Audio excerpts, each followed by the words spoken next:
Banyak banget orang yang nanya ke aku, "Fani, aku tuh belum pernah kerja sebelumnya. Emangnya aku bisa dapat kerjaan online?" Jawabannya adalah bisa banget. Di video ini aku akan kasih lihat kalian tutorial cara mendapatkan pekerjaan online step by step dan sangat beginner friendly. Hai, aku Fani. Di channel Grow with Fani kita sama-sama menumbuhkan our mindset and our wallet. Aku sendiri sudah bekerja online sejak tahun 2017 dan menghasilkan puluhan juta setiap bulannya. Dan semuanya itu aku kerjakan lewat laptop, lewat remote, lewat online. Maka dari itu, kalian jangan lupa subscribe di channel aku dan nyalakan tombol loncengnya supaya kalian semua nggak ketinggalan video-video menarik dan bermanfaat dari aku. Langkah pertama, tentuin dulu kamu mau kerja apa. Jadi, kamu tuh mau kerja online, kamu nggak mesti berpikir bahwa aku tuh harus jago coding, harus jago bikin website, aku harus jago desain. Itu tuh sama sekali nggak benar. Kamu tuh bisa mulai dari hal-hal yang kecil, hal-hal yang beginner friendly dulu. Contohnya, di bidang virtual assistant, kamu tuh intinya membantu keseharian klien kamu, bisa bantu atur jadwal, bisa bantu bookingkan telepon, bisa bantu reservasikan tempat-tempat. Kemudian di bidang customer support, ya kalian bisa menjadi seseorang yang membantu masalah-masalah klien. Misalnya klien kalian tuh punya jasa atau produk dan klien mereka itu merasa tidak puas, merasa ada masalah dengan itu, ya kalian bisa menjadi seseorang yang di reach out oleh mereka. Kemudian ada juga data entry. Data entry ya kasarnya kalian ngetik aja input. Tentunya tetap ada skill yang dibutuhkan, kalian harus bisa ngetik dong, nggak terlalu lama ngetiknya, biar pekerjaan kalian bisa terselesaikan secara efisien dan efektif tentunya. Kemudian ada juga pekerjaan transcription, di mana kalian mengetik atau menulis apa yang orang katakan seperti caption misalnya atau subtitle misalnya, dan masih banyak lagi pekerjaan-pekerjaan itu yang gak seteknis itu, yang gak seahli itu. Kalian bisa desain dikit sih, misalnya hal-hal yang berhubungan dengan Canva, berhubungan dengan CapCut, bisa editing sedikit video, foto, dan masih banyak lagi pekerjaan-pekerjaan yang gak seahli itu. Langkah kedua, kamu harus siapkan alat tempur kamu. Tentunya untuk bekerja online dari rumah itu yang paling utama kamu miliki adalah laptop. Kemudian kamu juga harus punya internet yang stabil, yang kecepatannya itu minimal banget 10 Mbps. Kalau dibilang mau ideal, tentunya yang ideal itu ya 20 Mbps ke atas. Kemudian kamu juga harus siapkan akun-akun profesional kamu, misalnya akun email yang profesional dengan nama kamu, nama asli kamu, bukan nama samaran dan bukan alay misalnya, yang ada kata imut selalu, manis selalu, dan lain segalanya itu jangan ya, jangan dipakai yang itu. Kalian harus buat akun profesional.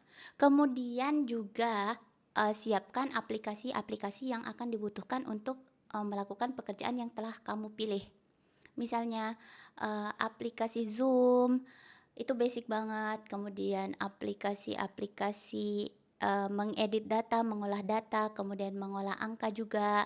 Yang gratis tentunya kamu tinggal akses Google Spreadsheet, Google Documents, itu semua gratis, kamu nggak perlu misalnya beli. Langkah ketiga, buat portofolio mini.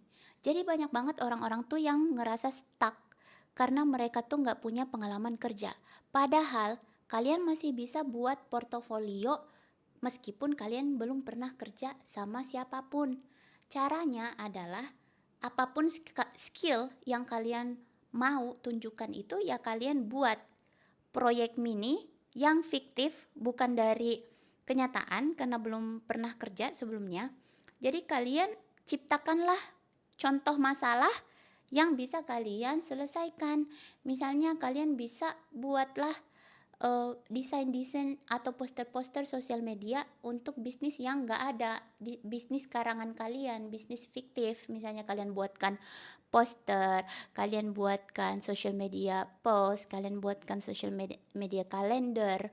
Kemudian juga untuk mengolah data, mengolah angka, kalian ciptakan data-data atau angka-angka itu yang nggak terolah, kemudian kalian olah, mungkin kalian susun, kalian kategorikan, dan masih banyak lagi hal-hal yang bisa kalian tunjukkan ke klien kalian. Nah, dari semua data-data tersebut atau file-file tersebut, kalian akhirnya bisa kompilasi file tersebut semua dalam satu folder di Google Drive. Kemudian nanti kalian bisa share itu ke calon klien kalian untuk memperlihatkan bahwa, "Hey, inilah contoh-contoh atau inilah portofolioku yang bisa kamu cek bahwa aku benar-benar bisa menyelesaikan masalahmu atau mengerjakan pekerjaan tersebut." Langkah keempat, daftar ke website kerja online. Contohnya Upwork, contohnya Seribu Lancer, kemudian ada juga Fiverr, ada juga projects.co.id, dan masih banyak lagi website-website lain. Sekarang saatnya kamu daftar, lengkapi profil kamu 100%, kamu harus isi semua data yang diminta, kemudian kamu harus menulis bio kamu harus menulis bahwa, "Halo, nama aku bla bla bla, aku menyelesaikan masalah ini, aku punya pengalaman ini yang akan bisa membantu klien kamu." Kemudian kamu juga harus upload foto profesional di website itu. Jangan upload foto alay ya. Kamu harus terlihat profesional. Kamu bisa Google contoh foto profesional gimana.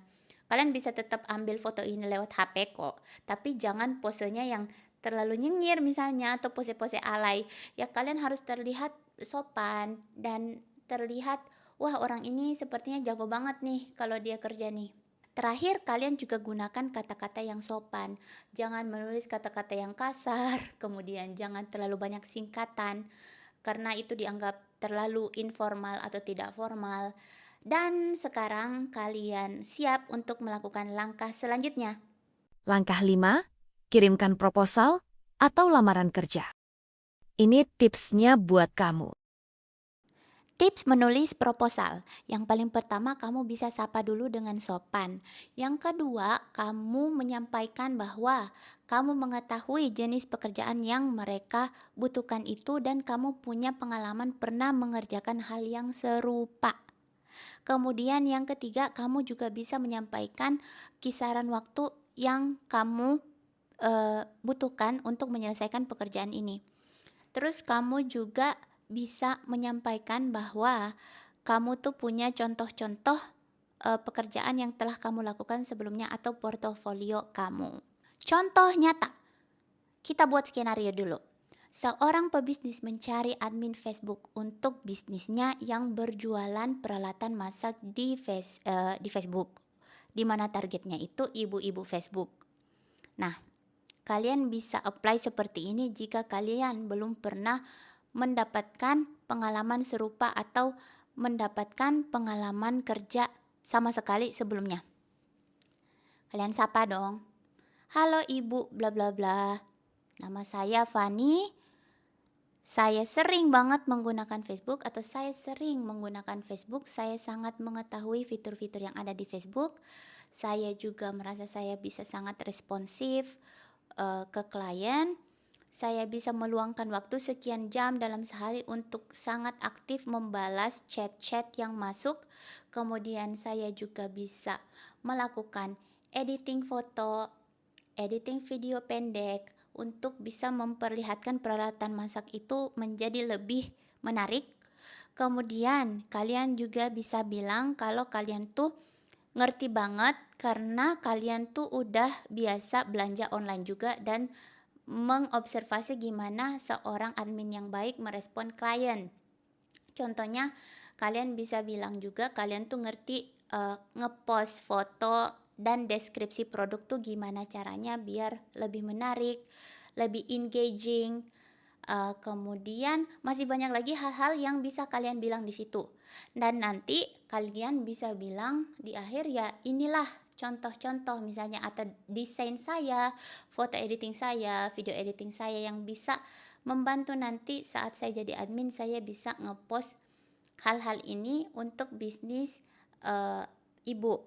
Jadi di sini ya si klien akan melihat, oh orang ini benar-benar ngerti job desk-nya apa, kemudian bisa nih orang kita coba untuk dipekerjakan karena dia benar-benar memiliki skill-nya meskipun belum punya pengalamannya sama sekali. Langkah keenam, jaga etika dan konsistensi. Di sini kalian jangan pernah terlambat masuk interview online. Jadi di sini kalian kalau bisa ya 5 menit lebih awal lah muncul di ruangan Zoom itu atau misalnya di ruangan Google Meet itu biar kalian kelihatan siap.